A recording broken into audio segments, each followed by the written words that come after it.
Hey, everybody. I am Julie Balderrama, and I'm coming to you today to talk about sitting with the questions. So I've been doing a couple of Facebook Lives a week, and I still, of course, have the Dream Show going on. And if you've been watching, you know that I'm doing a workshop at the end of the month, and it's called Create Your Bliss. It's with Empowering Austin Now. It's on March 31st at Guanyin Tea House. Hi, Becca. Welcome. And we're going to be talking about this subject of bliss. And Alicia's here. Thank you so much for coming and joining and watching. I would love to know if any of this resonates with you, or if you have any questions or comments. We're talking about sitting with the questions. I am a Qigong and Tai Chi practitioner, in addition to being a dream weaver, meaning I work with dreams as well. And so both of those realms really invite this space of being in the I don't know mind, being in a place of not knowing and being comfortable with that, allowing that to have lots and lots of space in my life. And what's interesting about this is that that's not my natural tendency. Hey Mike, welcome. It's not my natural tendency to be in a space of not knowing, of being in the I don't know mind. My default, I guess, is wanting to know the answers, wanting to figure things out. And in fact, honestly, that's kind of why I got into working with my dreams, because I wanted to be able to tap into my subconscious and get answers.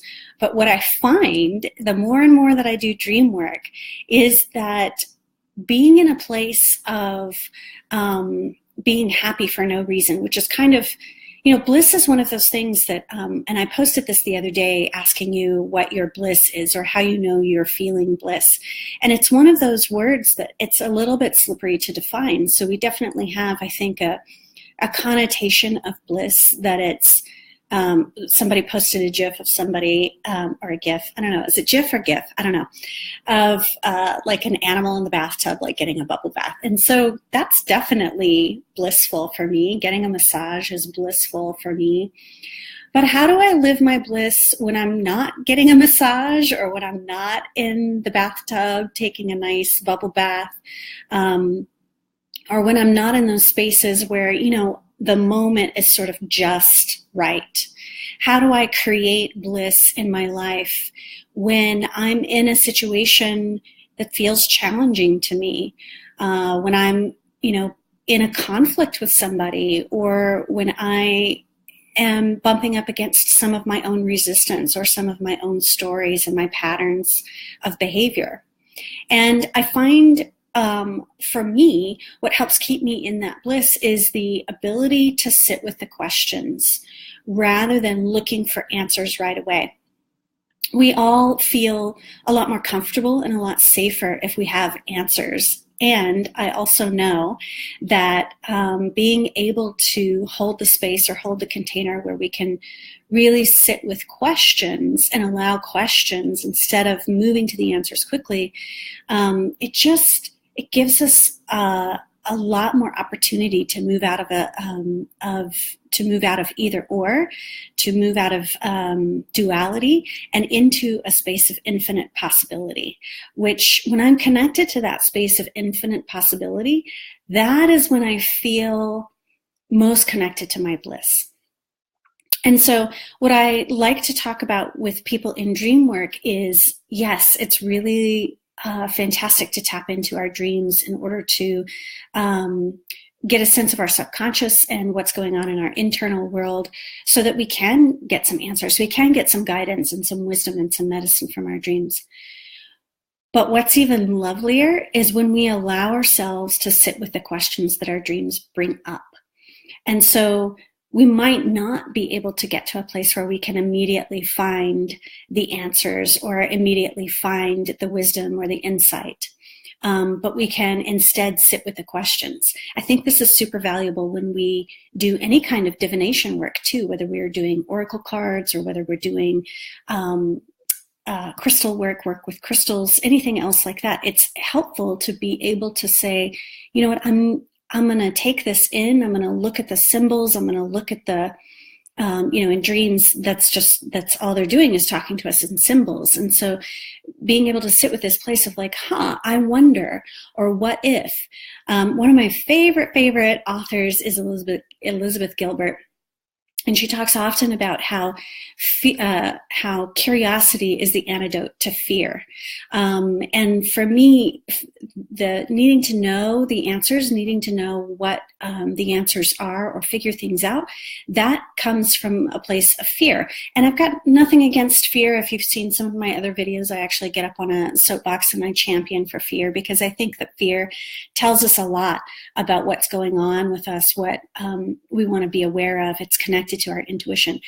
However, rather than pushing through fear to find answers, I wonder sometimes, and there's that curiosity again, how we can sit with that fear, sit with the questions in a place of curiosity, in a place of, I wonder what this dream is telling me. I wonder what it means to have tornadoes in my dreams, or snakes in my dreams, or a bear in my dreams.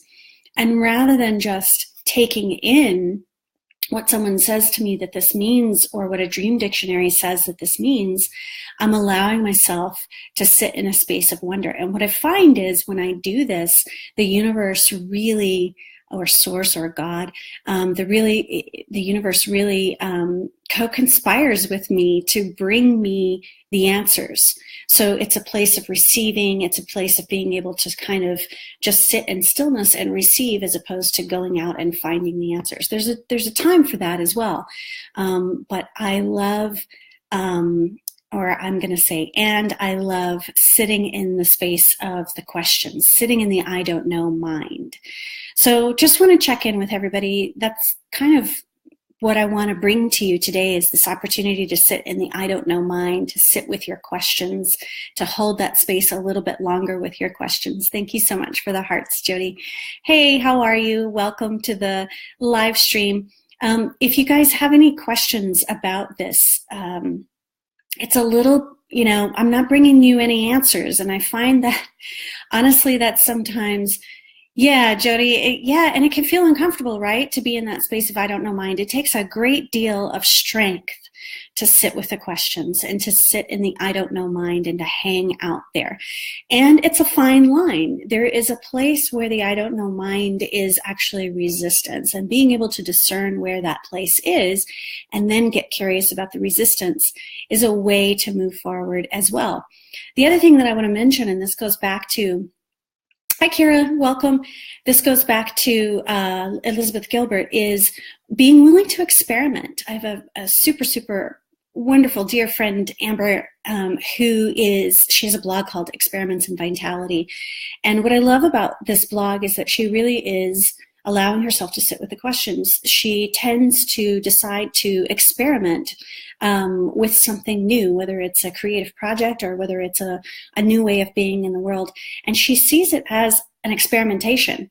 And what I love about this is that for me, being in this I don't know mind, this place of curiosity, this place of experimentation, this place of being able to sit with the questions, it takes a lot of the pressure off that comes with the fear of failure.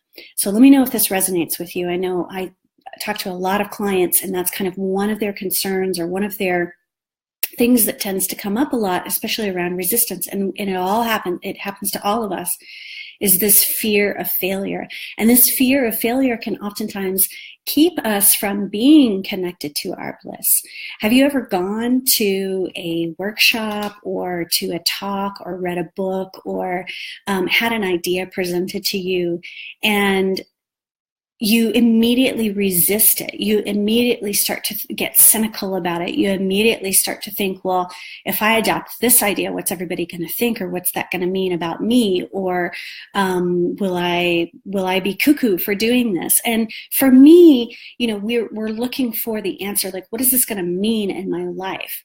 If we can just experiment instead, hey, Laura Lynn, if we can just experiment instead and get curious and not attach any meaning to whether this works out or whether this doesn't work out, we can open ourselves up to so much more, so many more experiences and opportunities and flow and abundance and bliss.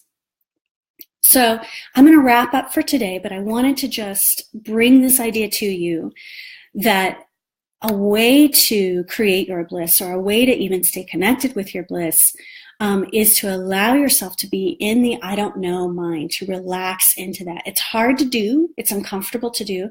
Our culture's not really set up to be in that space.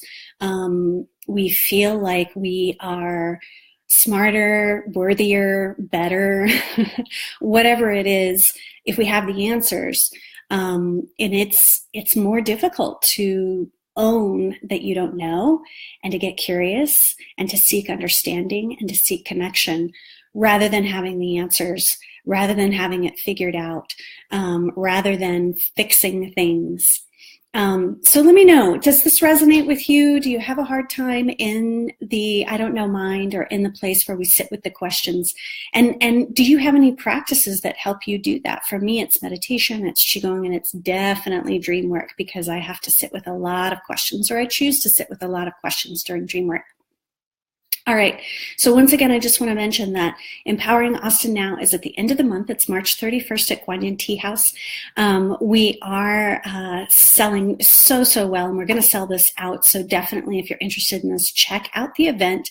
The link to register is going to be in the comments in just a moment, but the link to get more information about the event, the Facebook page, is in the description, so you can click on over there and see what's up. It's super affordable. There's 6 amazing workshop presenters that are going to be bringing all of their magic to the table, including myself. So this is absolutely a steal for getting a sampler of all these different types of work. And I mean, we're just going to be talking about bliss all day long. So how can that not be amazing?